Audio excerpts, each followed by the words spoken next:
Bueno, he hecho entonces el recordatorio de lo que se vio en la última clase.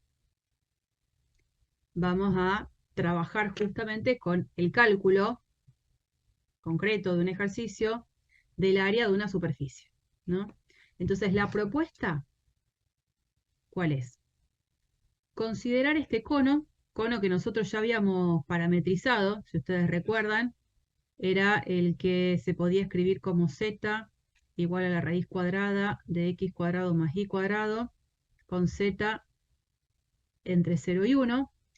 Y bueno, en aquel momento cuando presentamos superficies, la idea era buscar de esta superficie, que uno la podía identificar muy bien, una parametrización.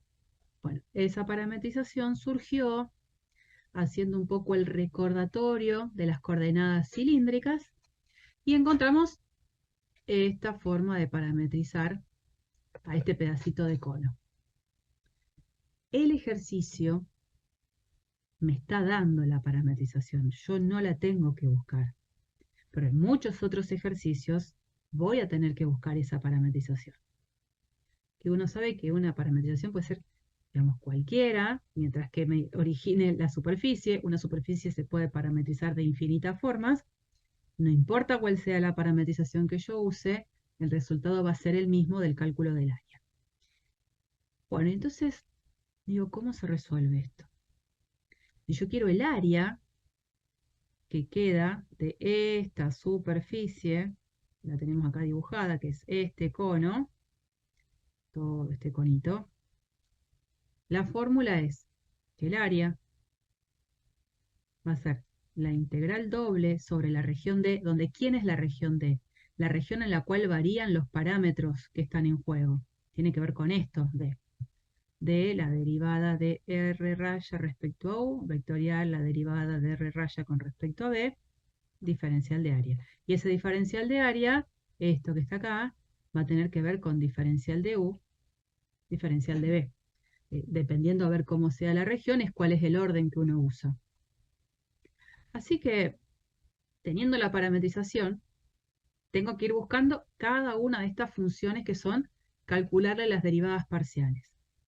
Entonces, lo primero que hacemos es calcular la derivada parcial de R respecto a U. ¿Qué se hace?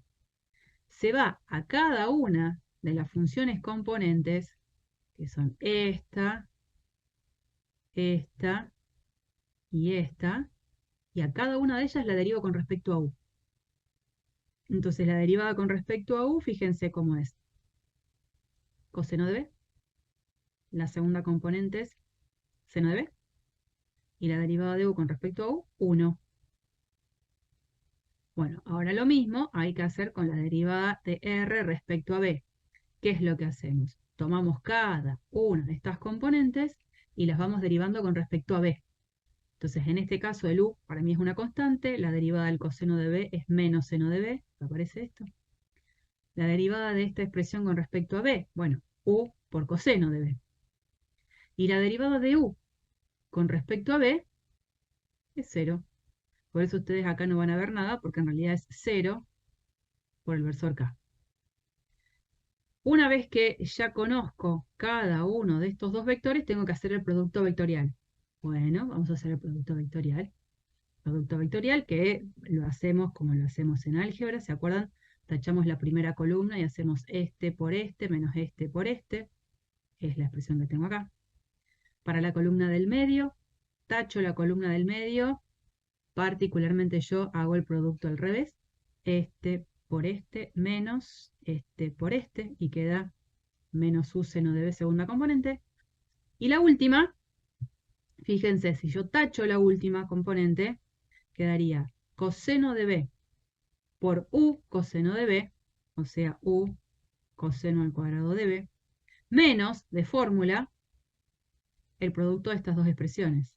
Pero como acá tengo un menos, se transforma en un más, y u seno de b por seno de b es u seno al cuadrado de b. Al sacar u factor común, nos queda u coseno cuadrado de b más seno cuadrado de b, que esto ¿qué es? 1. 1. Entonces por eso queda u directamente como resultado en la tercera componente del producto vectorial. ¿No? ¿Qué me falta hacer? Porque ahora ya tengo esto resuelto. Que tengo que calcular el módulo. Y luego hacer la integral doble sobre esta región, que es una región en la que las dos variables, la u y la b, varían entre valores constantes. Y eso a nivel de cálculo de una integral doble es muy bueno, digamos. Entonces seguimos. Eh, ah, Sí, decime. no, iba a preguntar si podía ser que si me dé la misma identidad trigonométrica donde me dé uno. Porque me queda u cuadrado por coseno cuadrado más u cuadrado por seno cuadrado de b. Ahí puedo hacer lo mismo, ¿no? Sí, obvio. Ah, bien. No, no quedó en este caso, digamos. Ahora vamos a ver qué pasa cuando calculo el módulo. Vamos a ver Sí, eso. puede ser el cálculo del módulo. No podemos Ah, hacer lo mismo. perdóname. Ok. Vamos entonces allá, al módulo. Eso. Al calcular el módulo, ¿qué hago? La raíz cuadrada de la suma de las componentes al cuadrado. Entonces, cuando veo esta suma de tres términos, resulta que en estos dos primeros podemos hacer eso que decías vos, ¿no? Poner u cuadrado por coseno al cuadrado de b más seno al cuadrado de b. Esto es 1. Entonces queda u cuadrado más u cuadrado.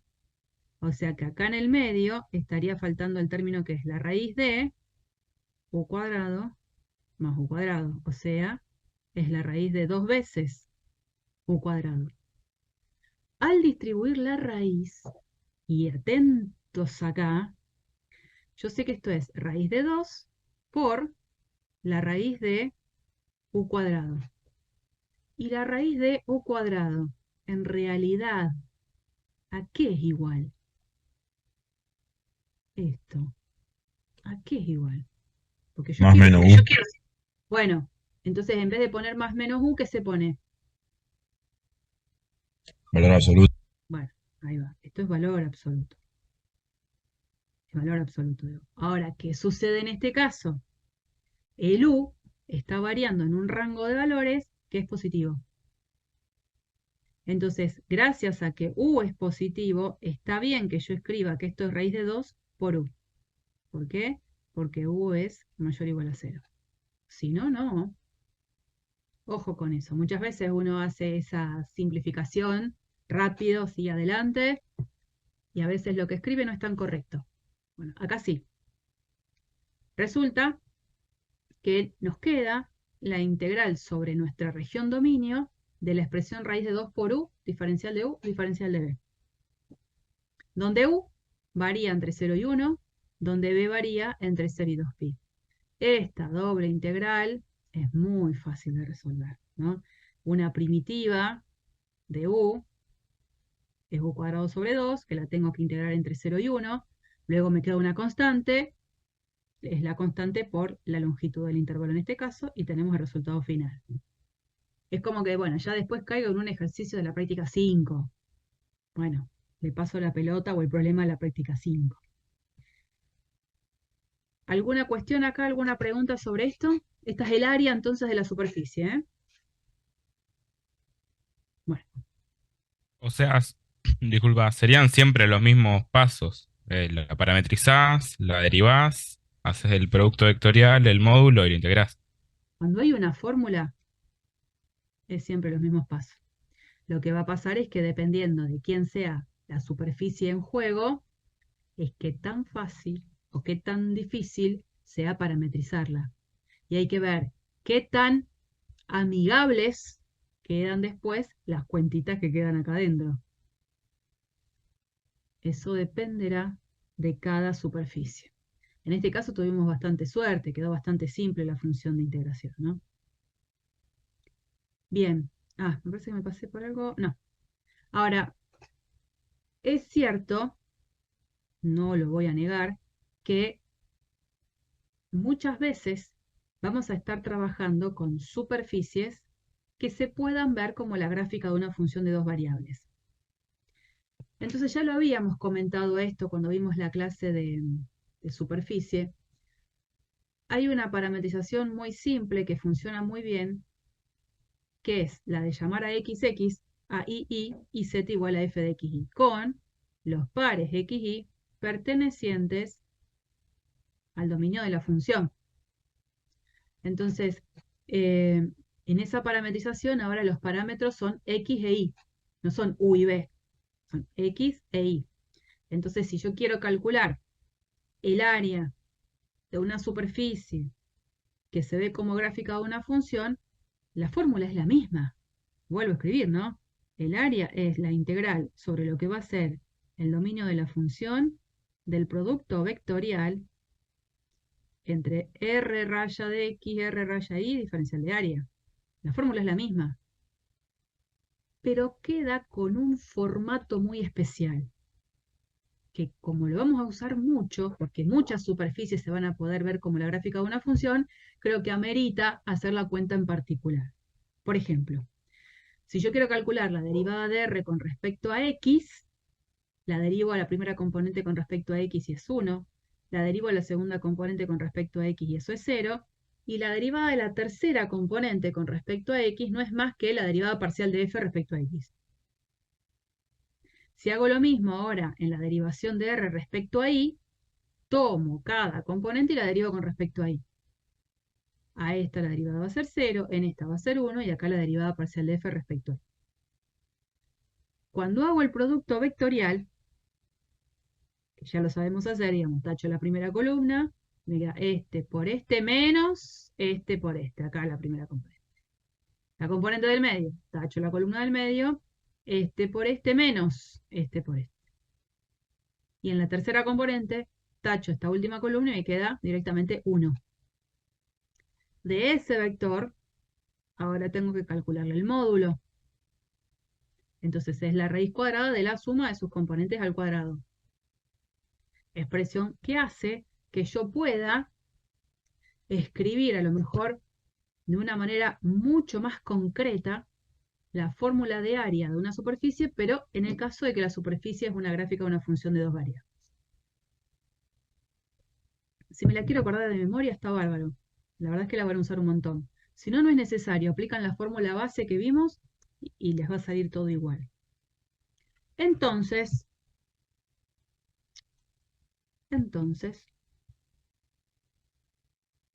este ejercicio yo también lo podría haber resuelto pensando en que este cono, ese pedacito de cono, se puede ver como la gráfica de una función de dos variables, ¿no? Hace un ratito decíamos que el cono, lo voy a dibujar acá de nuevo así rápido, este cono, se puede ver como la gráfica de la función z igual a la raíz de x cuadrado más y cuadrado, con, ahora me pregunto, ¿no? Hasta 1, ¿no? Z mayor o igual a 0, menor o igual a 1. ¿Cuál sería el dominio sobre el cual esta función tiene que ser evaluada o mirada para obtener esta gráfica? ¿Cuál tendría que ser el dominio? ¿A dónde tendrían que estar los pares x y pertenecientes al dominio de la función para que la gráfica sea este mismo cono? En el disco que se forma en el plano XY. Con la Sí, señor. proyección. Sí, señor. Proyecto este cono, me queda un disquito que va a ser de radio 1, justamente porque a la altura de z igual 1, si pongo z igual a 1 acá me queda la ecuación de una circunferencia de radio 1. Este va a ser el dominio de la función f sobre la cual tendría que hacer la cuenta. Entonces digo, bueno, a ver, ¿cómo quedaría la cuenta del cálculo de área de este mismo cono, pero con esta visión de mirarlo como la gráfica de una función? Bueno, resulta que la fórmula que recién obteníamos me decía que el área de esta superficie era la integral doble sobre lo que es el dominio de la función de la raíz cuadrada de la derivada parcial de f respecto a x al cuadrado, más la derivada parcial de f con respecto a y al cuadrado, más 1, diferencial de área. Bueno, a ver, es la integral doble sobre esa región dominio, que es la que está en azul, de la raíz cuadrada de... ¿Cuál sería la derivada parcial de esta función con respecto a x? ¿Cuál sería?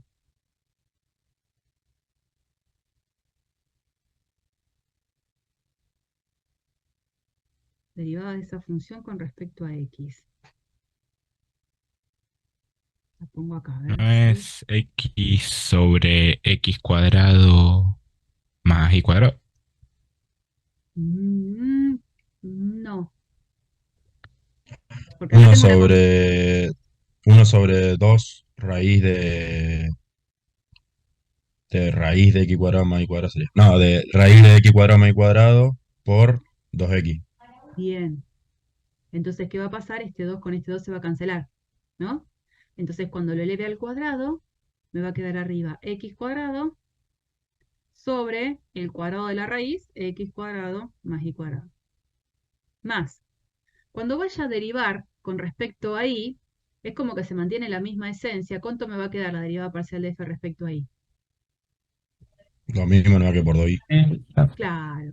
Entonces, como voy a cancelar los dos de igual manera, esto es lo que va a quedar. Bien, entonces lo pongo acá. Esto es y cuadrado sobre x cuadrado más y cuadrado. Más el 1, diferencial de área. Esto sigue, ¿no? Esto es lo que yo ya sabía con la otra mirada. Continúo. Me queda la integral sobre el dominio de la función de, y fíjense que acá puedo sacar como un denominador x cuadrado más y cuadrado, ¿no? Entonces x cuadrado más y cuadrado dividido x cuadrado más y cuadrado, 1 por x cuadrado más x cuadrado más y cuadrado dividido x cuadrado más y cuadrado, 1 por y cuadrado, más, y ahora x cuadrado más y cuadrado dividido 1, x cuadrado más y cuadrado, por 1, x cuadrado más y cuadrado. Ahora, en definitiva, ¿qué es lo que me quedó acá dentro del radicando? Porque arriba, ¿qué me termina quedando? 2. O sea, Claro, la raíz 2. exactamente, ¿no? Resulta que esto es la integral sobre el dominio de la función de la raíz de 2, diferencial de área. Ahora, ¿quién es el dominio, dijimos, de esta función? ¿Quién era? 0 a 1, ¿no hemos hecho? No, el z va No, de 0 a 1. Pero el perdón. dominio, El disco ese. Lo hacemos ¿cómo se llama? Ahí no me sale. dale Ramiro, Polares. eso. ¿Lo vamos a hacer en polares? Yo puedo ahora decir, yo ahora estoy en una instancia en la que estoy haciendo una integral doble. El dominio de esta integral doble es un disco centrado en el origen. Entonces digo, yo ya aprendí a hacer estas cosas. Puedo hacer un pasaje a coordenadas polares. ¿Cómo no? Lo hago. Si lo hago, ¿cómo queda? Me queda la función integrando, en este caso como justo quedó constante, queda la misma. 0,2pi De y 0 a 2pi, ¿de quién sería? de tita. Bien, entonces pongo diferencial de tita. La otra, De 0 a 1, ¿no? de 0 a 1, ¿de quién? Eh, De R. Entonces pongo diferencial de R. ¿Y qué falta? Jacobiano. Que es R. Entonces miren una cosa. Esta cuenta que ahora yo tengo que calcular es la misma que esta. Nada más que le estoy cambiando el nombre a las variables. O sea que obviamente cuando yo resuelva esto, otra vez lo que voy a encontrarme es con raíz de 2 por pi, obviamente porque me tiene que dar lo mismo. Pero digo, caigo justo en la misma cuenta que yo ya hice. Y acá es donde hay que concentrar la atención, porque muchas veces realmente les va a pasar, y no está mal, de última uno estudia y es el momento en el que aparezcan todas estas cuestiones. Muchas veces uno se pregunta, dice, ¿tengo que poner jacobiano o no tengo que poner jacobiano? Ese mareo aparece siempre. Así que tómenlo con normalidad. La única manera de que yo piense que en la cuenta que estoy haciendo tiene que aparecer un jacobiano es porque yo estoy queriendo calcular una integral, doble, triple, lo que sea, y soy yo quien decide pasar a un sistema de coordenadas diferentes porque me parece que la región de integración se describe mejor en otro sistema. Es de la única manera en la que aparece un jacobiano, como pasó acá. O sea, en este enfoque de cálculo de área de superficie, llegué a que tenía que calcular la integral doble sobre una región dominio que era un disco. Entonces dije, pasó coordenadas polares, fantástico. En el enfoque inicial, donde la parametrización de la misma superficie fue otra, no pensé nunca en hacer un pasaje de coordenadas. Quedó lo que quedó de manera natural de hacer todas las cuentas necesarias para el cálculo del área de superficie. Entonces, depende cuál sea el enfoque en el que yo decida hacer el ejercicio, es cuando es necesario que aparezca un jacobiano y cuando no tengo ni que pensar en un jacobiano. Bueno, era más que nada para que estén atentos, que les puede pasar que van a empezar a dudar de esas cosas, pero céntrense siempre en pensar, ¿tengo que hacer un cambio de coordenadas porque estoy calculando una integral que quiero resolverla más fácil o no? Dependiendo de eso es si va jacobiano o no va jacobiano. ¿Alguna pregunta de esto? No, no, no. Genialísimo.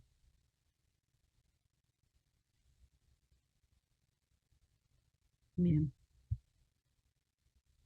Esto ya lo tenemos, ya lo tenemos. Bueno, acá este ejercicio ni lo miro porque ya hicimos el de recién, pero un poco es la idea, calcular ahora el área de todo este paraboloide, que se puede ver como la gráfica de una función y, bueno, en algún momento hay que hacer un pasaje a coordenadas polares porque la región de integración es un disco. Y fíjense el numerito que queda, no, no es que los números siempre quedan como me quedó antes, raíz de 2 por pi. No, pueden quedar estas cosas. Uno ve un raíz de 37 y dice, no, esto está mal. No, está bien. No. Bueno, integrales, ahora Profe, decime. Sí, decime. profe, una pregunta. Sí. Que sale un poco de la materia, pero el ejercicio anterior, esa expresión que creo que es raíz de 2pi, es como una expresión genérica para todos los conos si le quiero calcular un área. Como por ejemplo No, la circunferencia que hicimos que quedó 2pi. lo que pasa es que eso depende de cuál sea justo el cono en juego. Acá justo fue el cono Depende en de donde z iba de 0 radio a M, 1. por así decirlo, ¿no? Yo te cambio los valores de z y te cambio el área porque la superficie fue diferente. ¿Entendés, Agustín? Claro, ya entendí. Digamos, si yo el z ahora te lo pongo la misma, pero con z entre 0 y 2, no va a ser de nuevo la misma área. La superficie es más grande. No es que quedó una Claro que igual la expresión fórmula. quedó raíz de 2pi, no es que quedó raíz de 2 y el radio, que puede Claro, variar el radio. claro. Quedó una constante, puede ser, ¿eh? Si Recién me di querés, cuenta. si vos querés, lo podés hacer para que sea variable. Vos le ponés, no lo vamos a hacer ahora, ¿no? Pero vos podés poner z, un valor a, con z de 0 a a. Y te fijas cómo queda la expresión final que va a quedar dependiendo de a. Ahí sí tendrías una fórmula que serviría para cualquier tipo de cono que tenga esta estructura. ¿Está bien? Pero bueno, no es una fórmula cerrada que sirve para cualquier cono. Eso. Claro, claro, verdad, está bien, gracias. De nada. Esto está. Bueno. Ahora, ahí el título dice integrales de superficie. Bueno, nosotros vimos como un montón de cosas relacionadas con integrales. Vimos las integrales comunes, ¿no? Las integrales desde a hasta b de una función, de una variable. Esto era integral definida. Lo primero que habían dado en análisis 1. Después pasamos a trabajar con las integrales dobles de una función de dos variables. Y pasamos también a calcular integrales triples de una función de 3. Luego, ya en lo que fue la práctica 6, empezamos a trabajar con integrales de línea de campos escalares, es decir que, ¿por qué era una integral de línea? Porque a una función yo decidí ahora integrarla a lo largo de una curva. Y esa función podía ser una función escalar, como también podía ser una función vectorial. y aparecía esta notación. Una de las aplicaciones geométricas de una integral de línea de un campo escalar, cuando esa función es de dos variables, ¿se acuerdan que era pensar en el área de la cortina que quedaba, pensando si la función era positiva sobre toda la curva?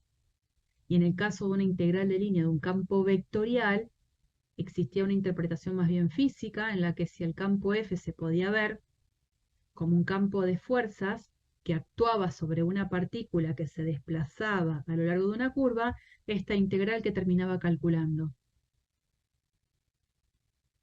de El ese trabajo. campo, el trabajo. Ujú. Bueno, ahora esto que hicimos de integrar una función sobre una curva, tanto una función escalar como una función vectorial, lo vamos a llevar a superficies. Ahora, a una función escalar la vamos a integrar a lo largo de toda una superficie y una función vectorial la vamos a integrar a lo largo de toda una superficie. Estamos ampliando cada vez más esa forma o esa mirada sobre dónde se puede integrar una función. Y no es difícil en realidad entender cómo se va a definir en este caso esta integral, perdón, la integral de superficie de una función escalar, que es como aumentar en una dimensión esta integral que ya veníamos haciendo antes.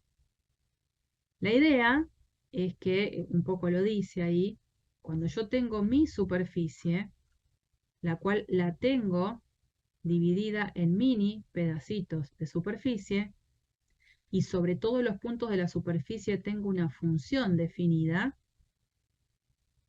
yo lo que voy a hacer es lo siguiente.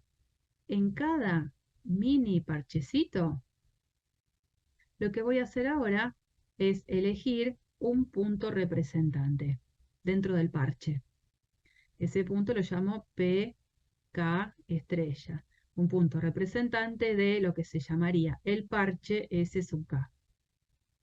Entonces, sobre todo este parche, elijo un punto representante. ¿Y qué hago?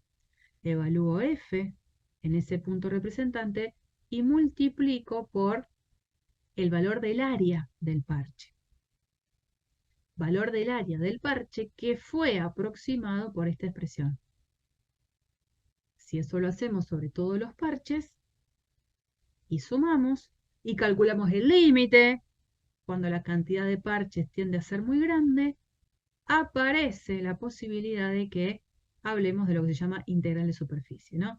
Si ese límite existe, a esa integral o a ese numerito lo llamamos integral de superficie de f justamente sobre la superficie S. La notación es esta. Es como si fuese el símbolo de doble integral, pero fíjense que acá aparece S y acá aparece un diferencial de S mayúscula. Entonces, cuando yo tengo este diferencial, a lo que tengo del lado de la izquierda, yo ya sé cómo lo tengo que nombrar. Integral de superficie del campo escalar F. Ahora, ¿cómo lo calculo? Bueno, haciendo uso de justamente esta presentación, porque esto no fue más que una notación. ¿Qué es lo que tengo que hacer? Pedirle a la función que no mire en cualquier terna en el espacio, sino que mire justamente en ternas que están dentro de la superficie. Entonces se lo pido acá, multiplicado por esta expresión que es la que ya veníamos arrastrando. Y ahí sí, lo que tengo del lado de la derecha, esto, sí es una integral doble. Fíjense, diferencial de área. ¿Y D quién es? La región sobre la cual varían los pares U y B. Acá tendría que poner con U y B perteneciente a la región D. Siempre voy a usar la parametrización. Siempre. Entonces, va a pasar, voy a borrar esto un cachito ahora, va a pasar que ahora, en lo que nosotros vamos a empezar a ver, vamos a tener ahora esta notación. Integral de una función, integral de superficie, con un diferencial S mayúscula. Entonces tenemos diferencial S chiquitita diferencial R raya. Ahora, cuando estamos en integrales de superficie, aparece un diferencial S mayúscula. Estamos viendo que aparece otro tipo de diferencial. Dependiendo qué diferencial es el que yo ponga, voy a entender muy bien qué tipo de integral estoy realizando. Bueno, vamos a hacer ahora unas observaciones con respecto a esto, que no nos debe sorprender. En el caso de que todos usemos parametrizaciones diferentes de la misma superficie, la integral de superficie no va a cambiar, o sea que la integral de superficie no depende de la parametrización que yo use. Supongamos que tenemos varias superficies que individualmente son superficies suaves, pero a lo mejor la superficie unión no lo sea. Pienso en algo así, ¿no? Imagino que tengo esta superficie, que le uno esta y que después le uno esta. En cada lugar de encuentro, ahí aparece como un sector anguloso que hace que la unión de estas tres superficies forme una superficie que no es suave, pero sí es unión de superficies suaves. Entonces, si yo quiero calcular la integral de superficie sobre la unión de las tres, la voy a poder pensar como sumas de integrales de superficie. Y lo que sí tengo que estar prestando atención es que estas dos superficies, una al lado de la otra, ¿no? No se solapen en toda una región. En todo caso, si hay algo en común entre esas superficies, es un pedacito de borde, de frontera. ¿Una Pero no curva te... puede ser? Bueno, por ejemplo, claro, es una No, curva. una curva. Sí, sí, sí, exacto. Lo mismo que antes, cuando hablábamos de una curva seccionalmente suave. Si yo podía tener la curva así, después venía esta, después venía esta. Entonces, en estos puntitos encontraba lugares complicados, pero bueno, las separaba en pedacitos de curvas así suaves. Bueno, lo mismo pasa con las superficies. Y no nos olvidemos de algunas cuestiones que ya sabíamos. La integral de la función 1, la integral doble de la función idénticamente 1, y fíjense que es una integral doble porque puse diferencial de área, sobre una cierta región D, esto nos daba el área de D. Después otra cosa que habíamos visto es que la integral triple de la función idénticamente 1, ¿qué nos daba del sólido E? Volumen. El volumen. Otra cosa que vimos ya en el contexto de integrales de línea es que la integral de línea de la función idénticamente 1, diferencial S chiquitita, ¿qué nos daba de la curva? El área de la cortina más abajo. Bueno, sería una cortina donde la altura es 1, pero si lo relaciono con la curva, ¿qué nos daba esto? La longitud de la curva Ahí era. va la longitud de la curva. Entonces, obviamente, no es para nada descabellado que la integral de superficie de la función idénticamente 1 sea el área de esta superficie. Estoy buscando un poco esa equivalencia que ya veníamos transitando con la función idénticamente 1 en los diferentes contextos. Entonces, este nuevo tiene un poco la misma esencia. La integral de superficie de la función 1 es el área de la superficie. ¿Mm? Bien. Les comparto esta plaquita donde yo les voy a hacer esta salvedad. La plaquita la saqué obviamente de un libro donde justamente no usaba la misma notación para el diferencial. Donde dice diferencial sigma, cada vez que diga diferencial sigma, acá, acá, acá y acá, a todo eso lo tengo que reemplazar por diferencial de C mayúscula, diferencial de superficie. Tendría que haberlo arreglado eso con anterioridad, no lo hice, me di cuenta justo en la última clase que di, y bueno, eso, ¿no? Es diferencial de superficie. En el libro que lo saqué, que para que sepan es del Thomas, el autor es Thomas, usa diferencial sigma para el diferencial de S. Bueno, fíjense cómo cada bibliografía en algún punto usa también su propia notación. Nosotros seguimos la notación del Stewart, que no es la única, digamos. En muchos de los libros usa este diferencial para integral de superficie. Pero bueno, esto sí es error mío. Lo voy a tener que empezar a cambiar para los próximos PDF. Profe, hay una pregunta. ¿Y ¿cuál es la diferencia con la integral que dimos antes? La del cono, la del paraboloide. O Ah, sea, porque las dos ahí calcularían área. en realidad eso es solo para calcular área, como si estuviese solo formando parte de la función idénticamente 1. Ahora estoy definiendo una función, es como un dato más. Hay una función definida sobre la superficie. Antes no me interesaba hablar de una función definida sobre una superficie.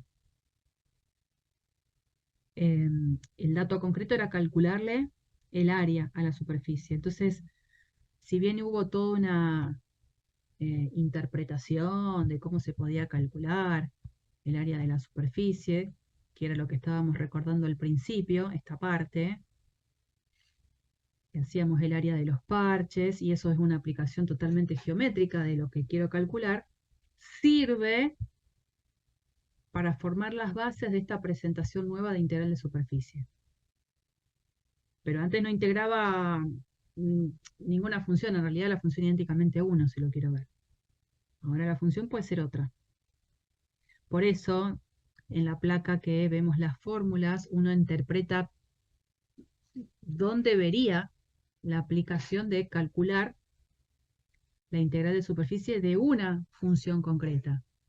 Si la función con la que estoy trabajando es la función densidad definida sobre toda esa superficie, que es masa por unidad de área en este caso, la integral de superficie de la función densidad me va a dar la masa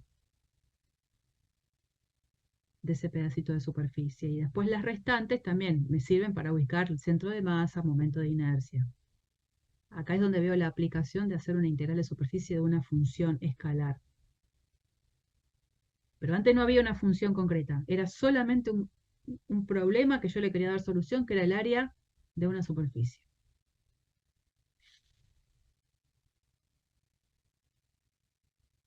Bueno, yo les comparto acá la resolución de una cuenta de cálculo de integral de superficie. Ahora, esa cuenta, hay un montón de cosas que no están. O sea, si bien acá ve un montón de numeritos, de letrita, yo lo que sí quiero, esto después se los voy a mostrar, que realicemos esas cuentas que ahí no están. Porque se van a dar cuenta que se van a encontrar a veces en una ensalada de cosas que van a pensar que están haciendo mal las cosas y no. ¿Mm? El ejercicio dice, calcule la integral de superficie. ¿Por qué digo integral de superficie? Además porque dice diferencial de S mayúscula, de la función x cuadrado, donde la superficie en cuestión es la esfera unitaria. Justo esta, x cuadrado más y cuadrado más z cuadrado igual a 1.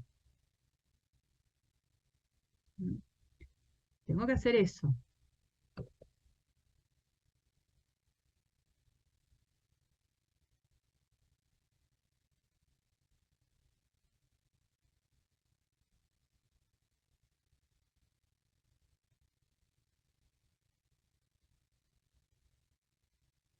¿Qué es esto que aparece acá? Bueno, la fórmula yo ya la conozco, digamos, de cómo se calcula es la que está acá.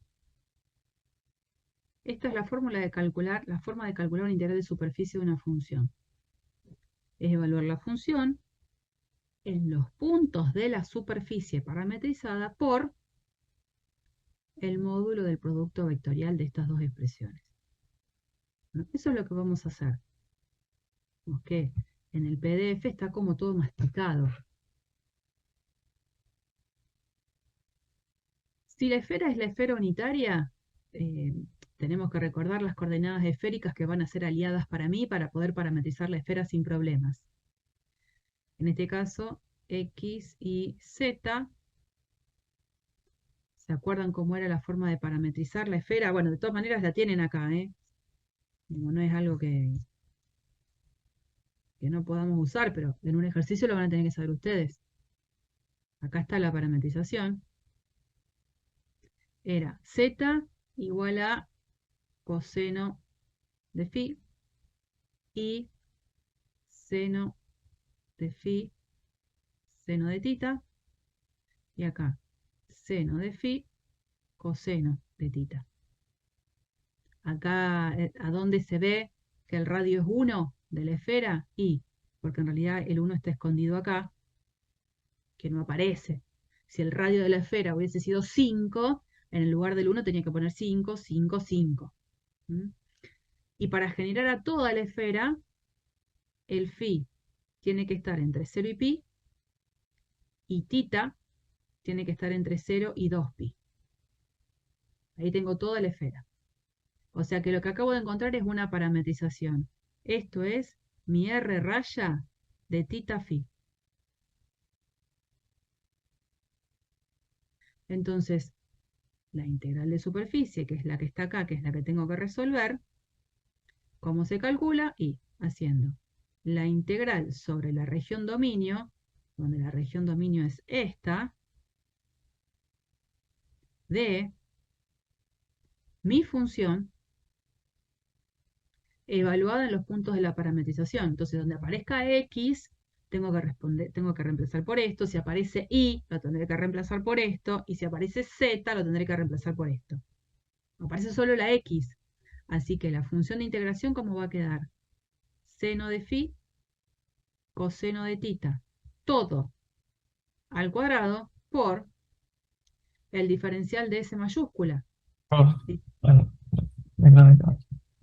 ¿Que quién es? El módulo de la derivada de R respecto a tita, vectorial, la derivada de R respecto a phi, diferencial de área. Ya dejo como el esqueleto de las cosas que tengo que hacer. Tengo que encontrar esto. Bueno, la derivada de R respecto a tita, vectorial, la derivada de R respecto a phi. Profe, una Eh, pregunta. ¿Por qué Dígame. no va jacobiano ahí en la integral que está? ¿Vos viste lo que yo hice acá? Fue tal cual escribir esto, donde la función en cuestión es x cuadrado y donde la superficie en cuestión es la esfera unitaria centrada en el origen. La única manera, y acordate lo que ya te dije, de que aparezca un jacobiano es que cuando quiero resolver ya la integral doble, me dé cuenta que la región de integración se puede describir mucho más fácil en coordenadas polares. ¿Estoy en ese contexto? No, Pero no, no. no. Entonces digo, yo sigo adelante con lo que tengo. Encontré la parametrización de la superficie. Esto que está acá es la superficie parametrizada. Los parámetros en juego, en vez de llamarse U y B como se escriben en manera general, en este caso son phi y tita. Y por eso dejo en claro qué cuenta tengo que hacer. Y por eso dejo en claro también quién es la región dominio. La región dominio es la que está dada por los parámetros en juego. La región dominio en estos parámetros, fíjense, phi y tita, los dos varían entre valores constantes. Estoy integrando sobre un rectángulo. No tengo por qué pensar en que voy a pasar a coordenadas polares y meter un jacobiano. Claro, claro, ahí ya entendí. Ahora viene a remangarse acá. Vamos a ver si profe, esto una me... pregunta. Decime, Agustín. ¿Por qué llegamos a la parametrización allá arriba, allá en la integral, que es seno de phi por coseno de tita al cuadrado? ¿De dónde llegamos Ah, ahí? no, no, no, no. Yo lo que dije es, el ejercicio me pide calcular la integral de superficie de la función x cuadrado diferencial de s, ¿no? Este x cuadrado, voy a poner acá, Este x cuadrado, Ahí está el X ahí, seno tita, coseno, está bien, eso ahí lo sería vi. esto. F de x y z sería x cuadrado, que lo reemplazo en los puntos de la parametrización. ¿Está bien, Agustín? Decime. Sí, ahí lo vi desde el parámetro X. Bueno, entonces ahora, ya esto lo dejé en claro. Ahora tengo que venir a esta parte, muy inocente, ella escrita, muy chiquitita, pero que tiene un montón de cuenta en este caso. Bueno, derivada con respecto a tita. Tomo cada componente y la derivo parcialmente con respecto a tita. Bueno, primera componente. Si la derivo con respecto a tita, ¿qué me queda? Seno de phi por Seno de seno. phi menos seno de tita. Sí, entonces voy a poner el menos acá adelante. Seno de phi, seno de tita. La componente en j, acá, con respecto a tita la derivo. Seno de phi coseno de tita. Seno de phi, coseno de tita. Voy a abrir un poquito más esto para que no... La derivada de la tercera componente con respecto a tita.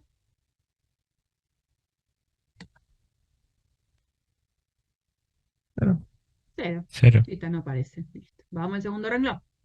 Vamos a derivar ahora cada componente con respecto a phi. La primera derivada con respecto a phi,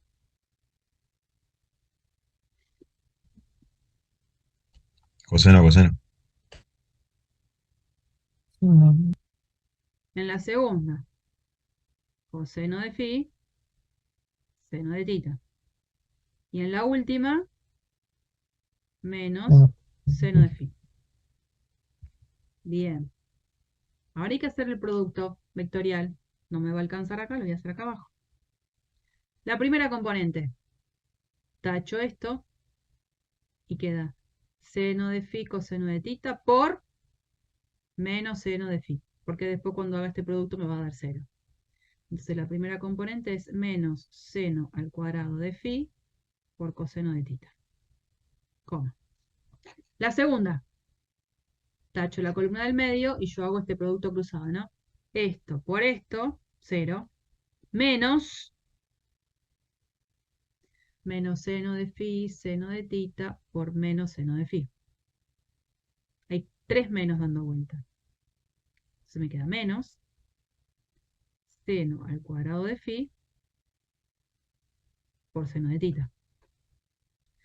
La última, ¿cómo queda?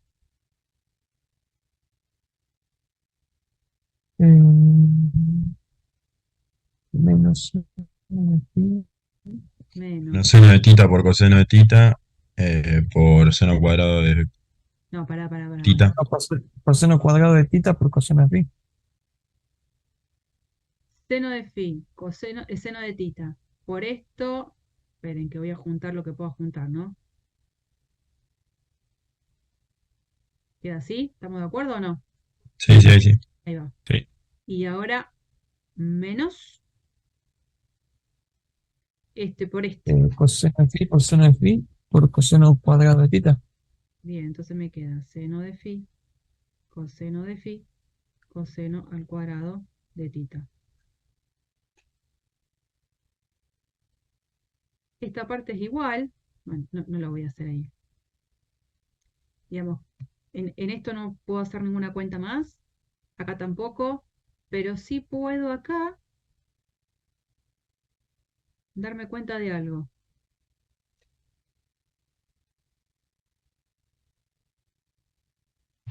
Saco factor común menos seno tita coseno de menos seno phi coseno phi. Y me queda acompañando lo que es presión. Ahí seno cuadrado de tita más más coseno cuadrado de tita que a 1. Perfecto. Entonces todo esto no es más que menos seno de phi. Profe, ¿por qué no usaron los ángulos alfa y beta? Te reconfundí así. Es para hacértela más difícil, ¿viste? Es así. Uno quiere marear. Bueno, qué sé yo. No sé.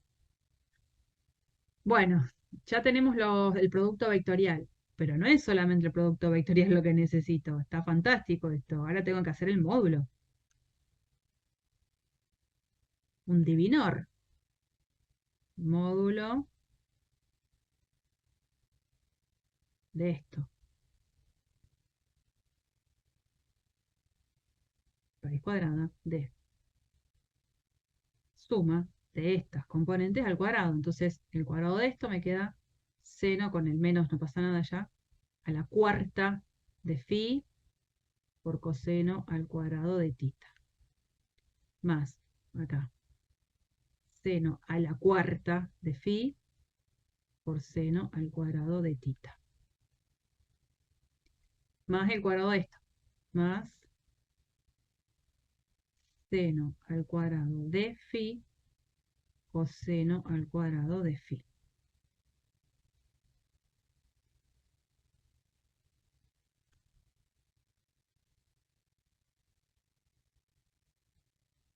Esto que es igual.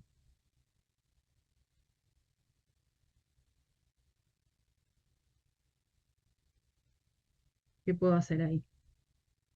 Te queda 2 seno de la cuarta de phi. Saco factor común seno de la cuarta de phi y me queda multiplicado por 1. Claro, no sé por qué el 2.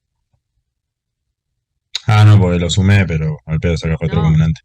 es que no hay que sumarlo en realidad. Hay que sacar seno a la cuarta, factor común. Entonces me queda seno a la cuarta de phi. Más esto. Seno al cuadrado de phi por coseno al cuadrado de phi. ¿Qué puedo seguir haciendo?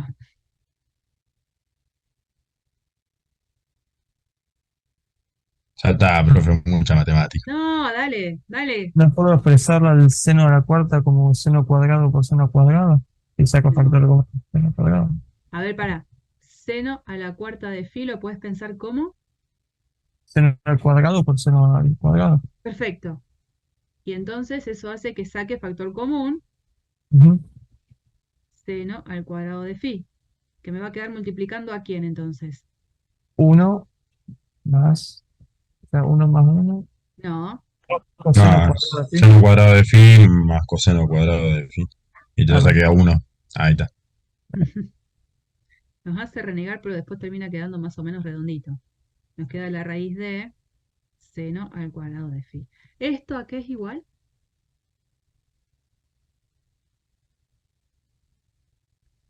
Me encantaría Al tachar. seno de phi. Sí, pero tengo que poner El barra. valor absoluto de vuelta. Otra vez. Pasa que phi varía de 0 a pi, entonces positivo. Bien. Eso es lo que yo tengo que después terminar diciendo, pero no puedo dejar de poner esto.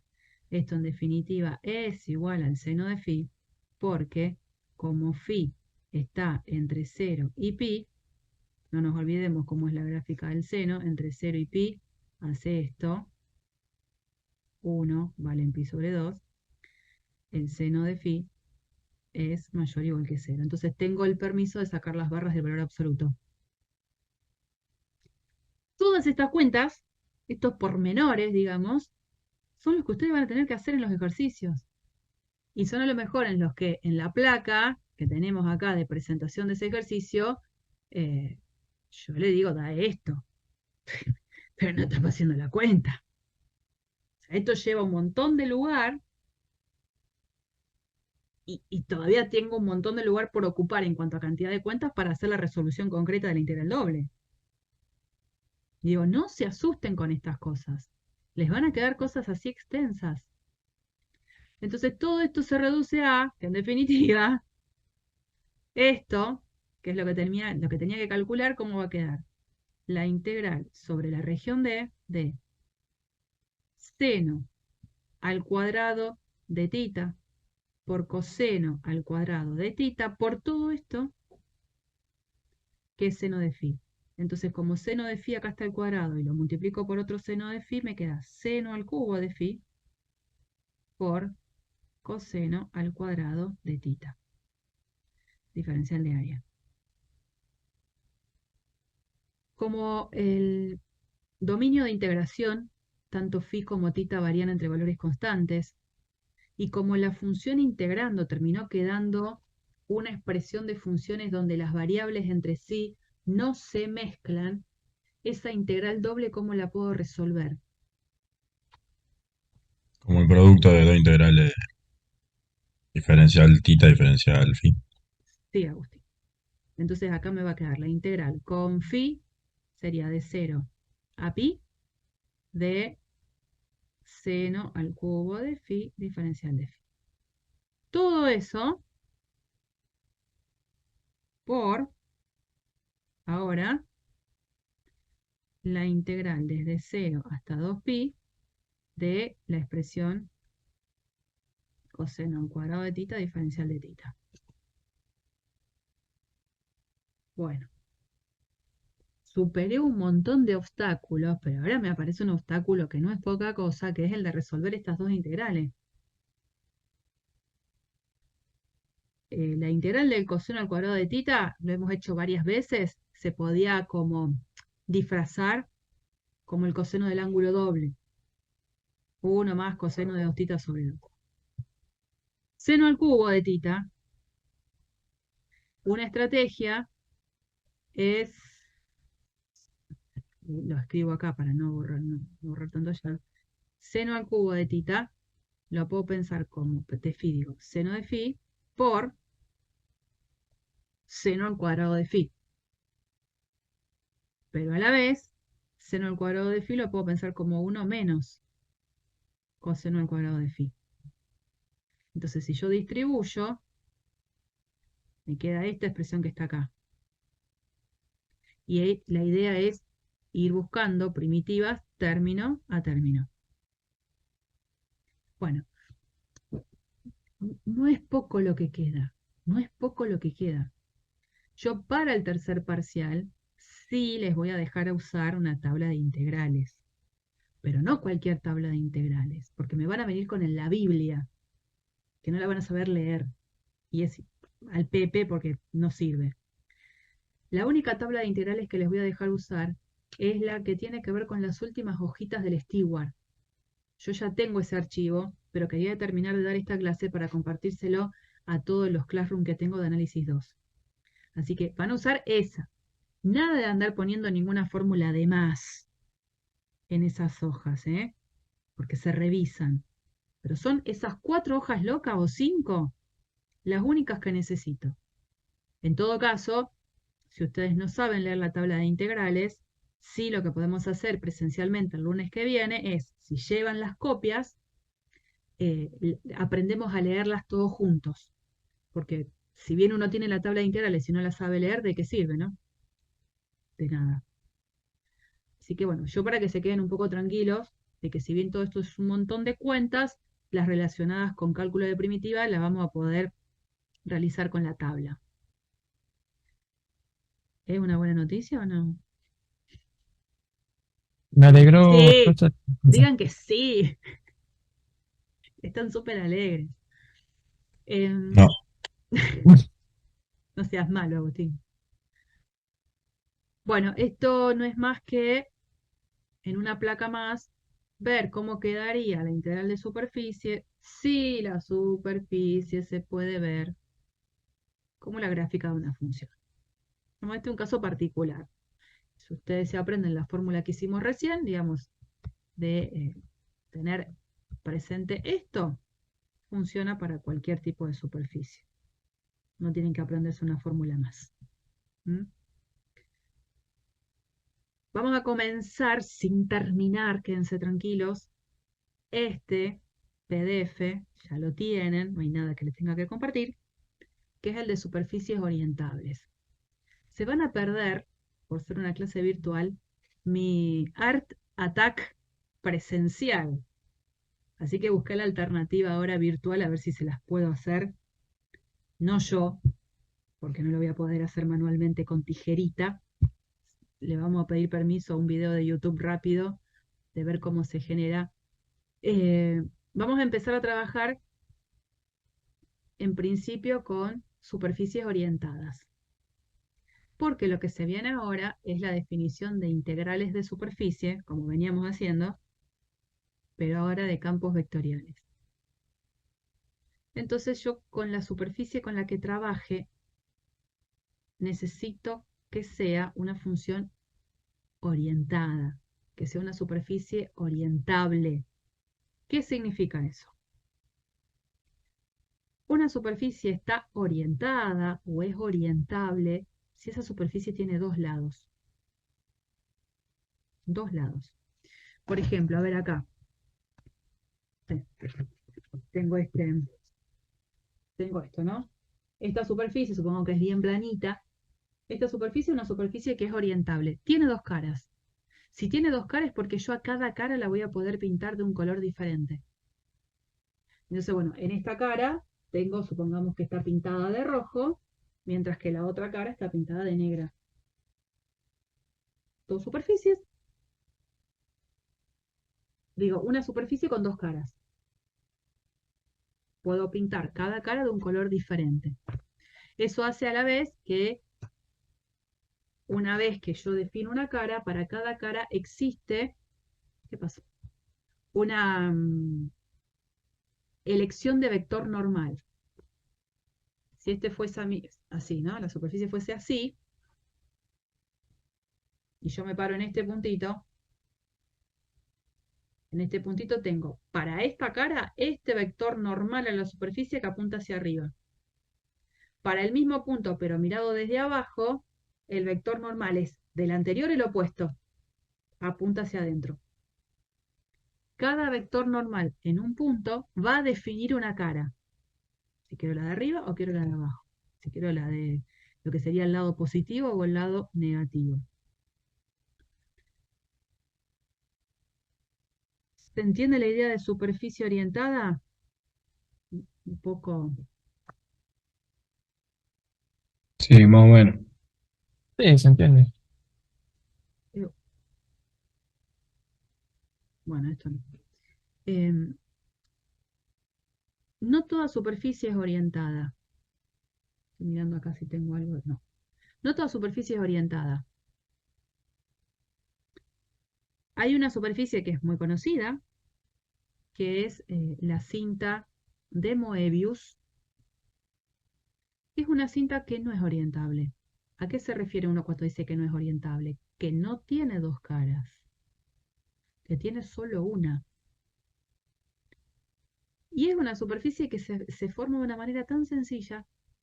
Fíjense cuál es la forma de formarla.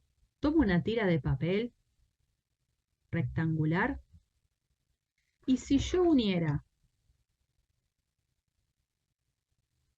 B con C y si uniera A con D, lo que me queda es un cilindrito. Entonces en ese cilindro, acá no tengo una cinta, yo tengo la posibilidad de hablar de la cara interna y de la cara externa. Ahora, en vez de unir A con C y A con D, vamos a unir de manera diferente. Vamos a hacer esto. Vamos a unir a A con D y vamos a unir a A con C. ¿Qué es lo que se hace? Cuando yo tengo la cinta, en vez de unirlas así, a una de ellas la doy vuelta y uno. Yo les había buscado, no quiero que esto sea largo, pero es lo que yo hubiese demorado en hacer el Art Attack con ustedes. Hay un videíto que encontré que es nada, menos de 2 minutos, que intenta hacer la gráfica o que intenta la formulación de la cinta de Moebius.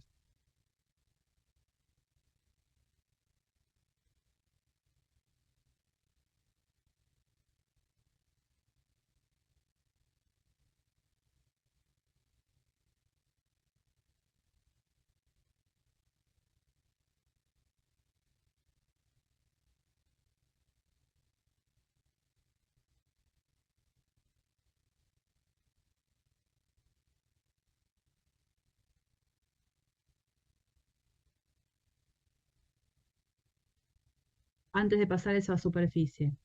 En el PDF yo les comparto también este GIF animado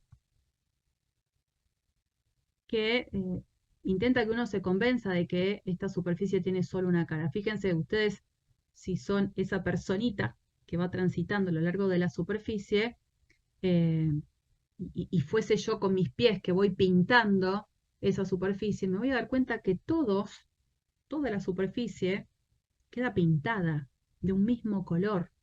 No hay un lado interior y un lado exterior. Si mis piecitos fuesen marcando una pisada de color rojo, vería que toda la cinta queda pintada con mis pisadas de color rojo. No es que hay una parte que va a quedar pintada de mis pisadas rojo y otra parte que no va a quedar pintada, ¿no? Este GIF intenta justamente pensar en esa situación. Y hay otra superficie también conocida que es no orientable, que es la botella de Klein. Es muy rara. Acá es el GIF que yo les presento. Estas son las flechitas que van transitando. En realidad no tiene dos caras, tiene solo una. No hay un lado interior y un lado exterior. En el video que yo les iba a compartir acá, fíjense cómo es la forma.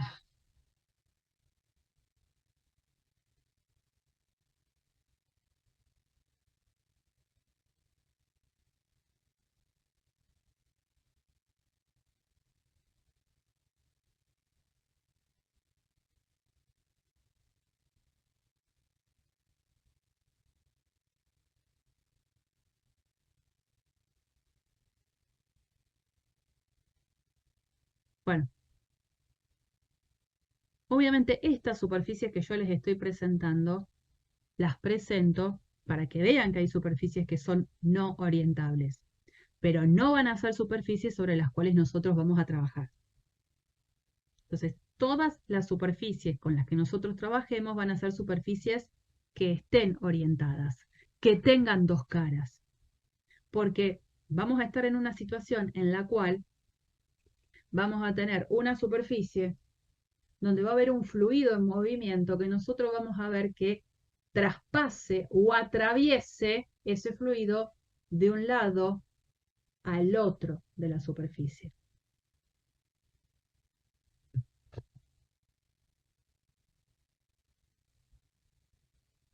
Siempre que tenga una superficie, entonces, dijimos, pongamos esta superficie que para mí es una superficie orientada, me paro en un punto de la superficie y tengo la posibilidad de encontrarme con dos posibles vectores normales unitarios. Si yo me paro en este punto, tengo la posibilidad de considerar este vector normal unitario, vector normal que apunta hacia arriba y que tiene que ver con la cara que queda expuesta acá arriba, y también tengo la posibilidad de tomar como vector normal su opuesto. Este vector normal a la superficie apunta hacia adentro, hacia la cara interna de esa superficie. ¿Cómo podría encontrar esos vectores normales unitarios? Y yo sé encontrar vector normal a una superficie. Si yo borro esto, si yo hago, lo miro de acá abajo, el producto vectorial entre RU y R sub B, este vector es un vector normal a la superficie, es el que usamos para justamente formar el plano tangente. Si a ese vector lo divido por su módulo, obtengo un vector que es unitario y normal. Pero este es uno, que apuntará hacia un lado. Su opuesto también es otro, o sea, el que surge de hacer esto.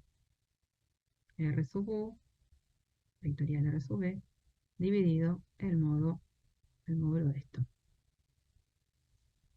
Así es como puedo obtener cualquiera de los dos vectores normales, unitarios, asociados a una superficie que tiene dos caras. Lo que ustedes ven acá no es más que el caso particular de que la superficie sea vista como la gráfica de una función, ¿no? Pero en general así es como yo tengo que recordar cómo encontrar un vector normal unitario a la superficie.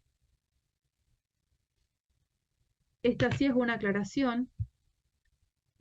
La superficie, si no es como esta, sino que es una superficie cerrada, y cuando me refiero a una superficie cerrada es porque la superficie es frontera de un sólido, como el típico caso, por ejemplo, de esta esfera.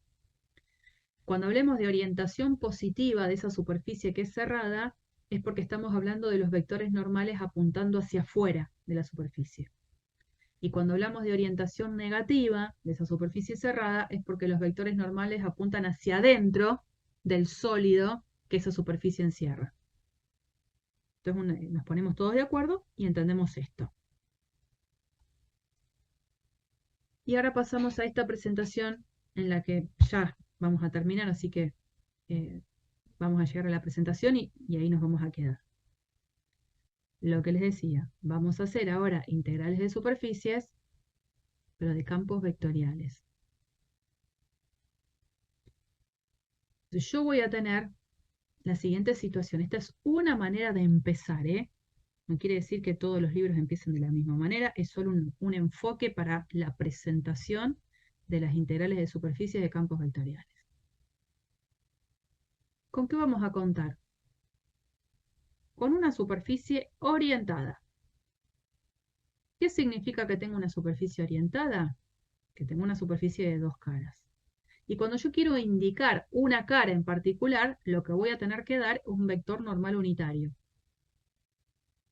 Porque cuando dé el vector normal unitario ya estoy indicando de qué caras quiero hacer referencia.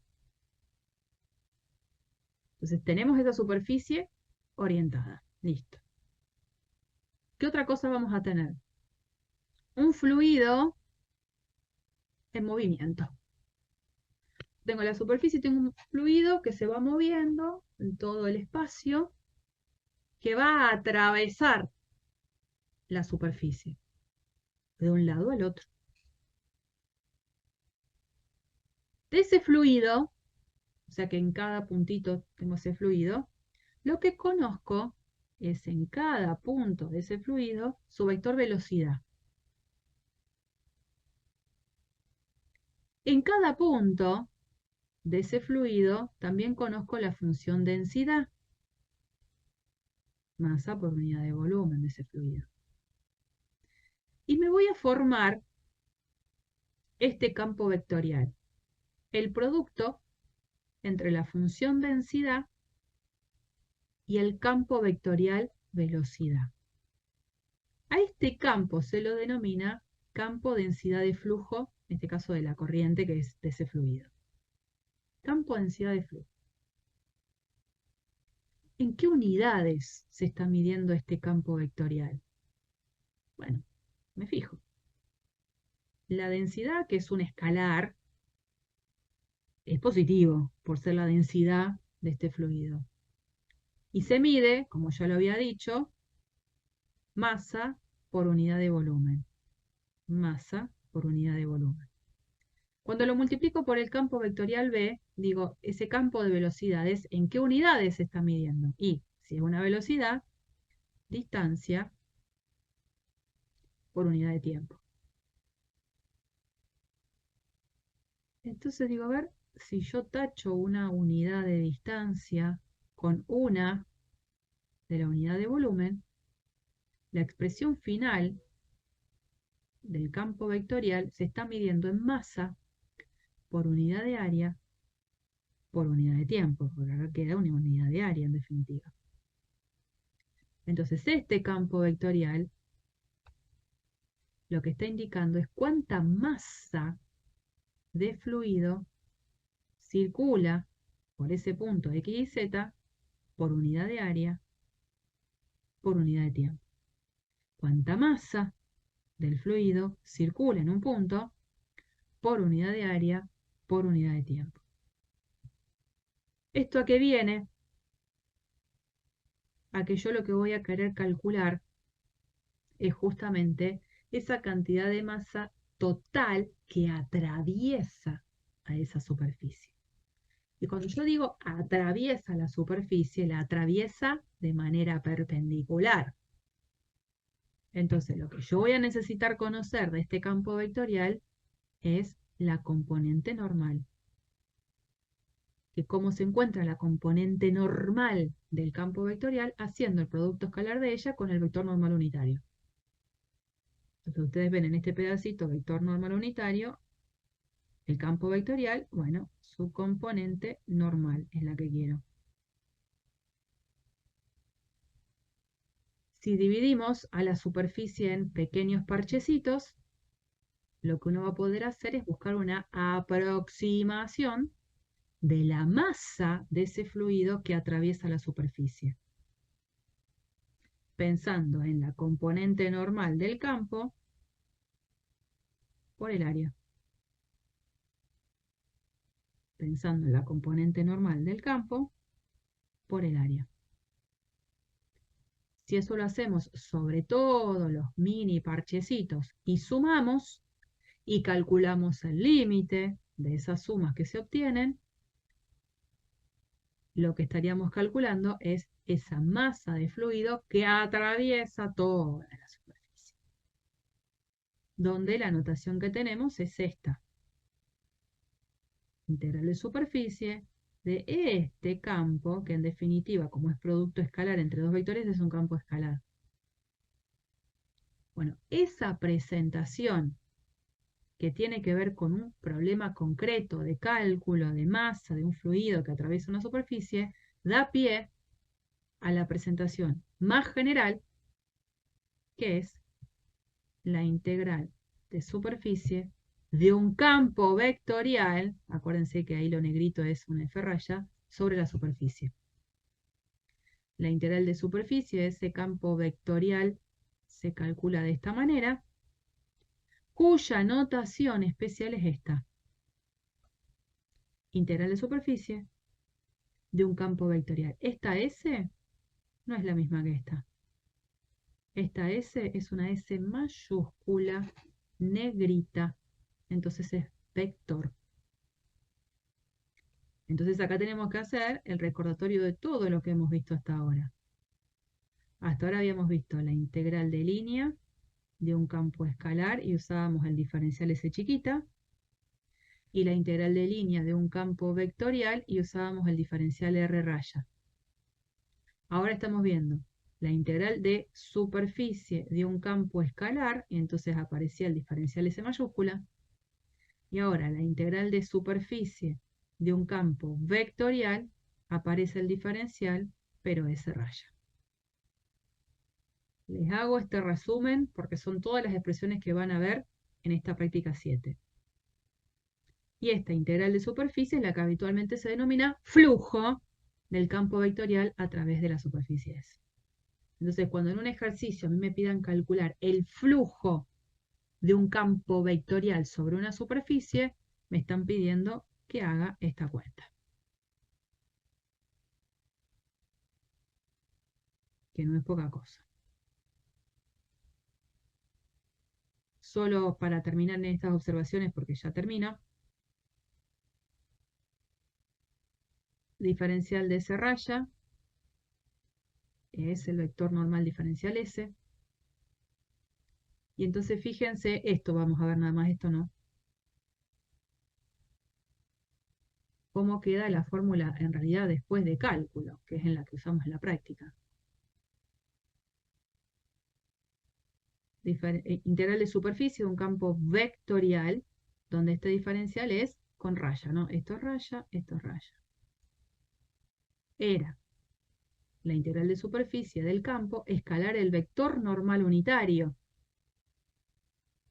Diferencial S mayúscula, este sí es sin raya, porque acá ya tengo una expresión escalar. Y cuando es una expresión ya escalar, lo sabemos calcular. Es la integral doble sobre la región dominio en donde la U y la B varían, del campo evaluado en los puntos de la superficie, escalar este vector unitario, por diferencial S mayúscula. Y diferencial S mayúscula era esto. ¿De qué me doy cuenta? Que esto lo puedo cancelar. Y entonces aparece esta fórmula más específica y más concreta de cálculo de la integral de superficie. Entonces, la anotación va a ser esta, fantástico. ¿Cómo lo resuelvo? Haciendo esto. En los ejercicios. el campo escalar el resultado de este producto vectorial.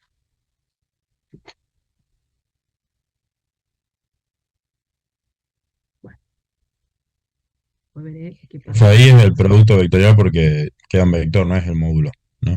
Claro, La porque expresión fíjate final. que donde hubo módulo, se pudo cancelar, porque como módulo es un número, este número se pudo cancelar con este, pues son números. Pero si después quedaron todos vectores. Esto es vector, esto es vector, vector, vector, esto también es vector, porque es un campo vectorial. Producto vectorial, vector.